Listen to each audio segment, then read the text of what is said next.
யாருமில்லை என்று நின்றால் கந்தன் வருவான், ஒன்றுமில்லை என்று சொன்னால் கந்தன் தருவான்.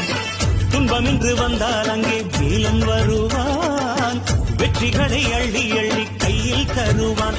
செந்தூர் வேலா, செந்தூர் வேலாவும் வேலை என் போன்ற ஏழை கண் தேடக்கூடாதா? அடக்கடல் இருக்குது பார், சுத்தி வயல் இருக்குது பார், இதில் நடுவில் கந்தன் தேரு பூந்தேரு. கடலோரம் கந்தன் முகமே ஆனந்தமே, வேலவனின் வேல் நின்று காத்திடுமே.